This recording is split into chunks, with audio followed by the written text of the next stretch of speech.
When I had just graduated from university, Clara Stewart asked me to assume a $500,000 mortgage for her. When I refused, she turned around and bought a villa worth $800,000 for another man. Holding up the property deed, she told me, "Jaden, the truth is, I'm actually rich. I've been pretending to be poor to test you. Unfortunately, you failed. I'm disappointed in you. Let's break up." I simply smiled and walked away without a second thought. The irony? I'm the son of the richest man in the country. I was pretending to be broke, too. Fast forward 4 years, we met again at the National Wealth Summit. Clara had just barely made it into the top 50 on the list, clinging to the arm of Henry Brown as they entered. She spotted me in simple clothes with no visible brand, holding a child in one arm and the keys to a Porsche Cayenne in the other. Thinking I was someone's driver, she sneered, "Jaden, you really went all out just to see me again? Let's be real, you're just a driver now, and I'm on the wealth list. We live in completely different worlds. Don't waste your time fantasizing." I did not bother replying. Honestly, I was only there because my billionaire dad insisted. I had finally cleared a day to spend with my son, and now I had to waste it on that. Clara Stewart strutted into the waiting hall, her arm linked with Henry Brown, who was decked out in a sharp suit. As they breezed past the side room, Clara's gaze landed on me, tucked away in the corner. Today was supposed to be my day off, a rare chance to spend time with my son.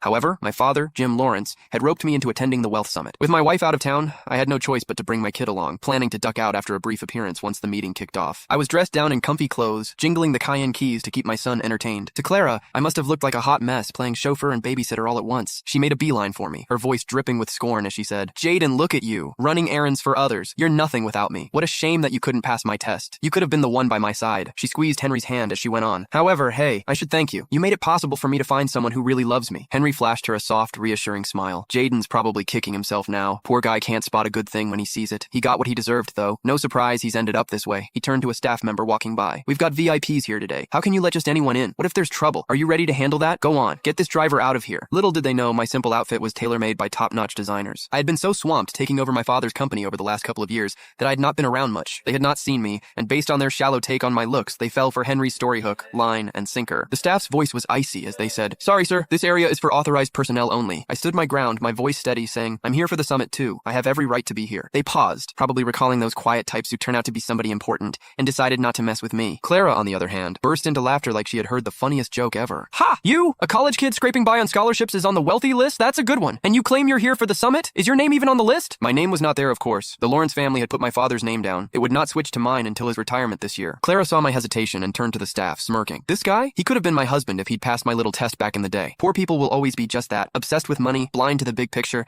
letting every golden chance slip through their fingers." I was early. The real VIPs had not arrived yet. The early birds were those hovering around the 100 mark on the wealthy list. A few recognized Clara and joined in her mockery. "He really blew it, didn't he? To lose a catch like Miss Stewart, who's as rich as she is pretty. He must be sick with regret. They dated for 4 years in college and he still couldn't lock down that kind of luck." Tusk. However, something flickered across Clara's face, and her smile faded. Back in college, Clara had chased after me with a passion. We had both hidden the fact that we came from money. You can find the full story in my bio. It's free.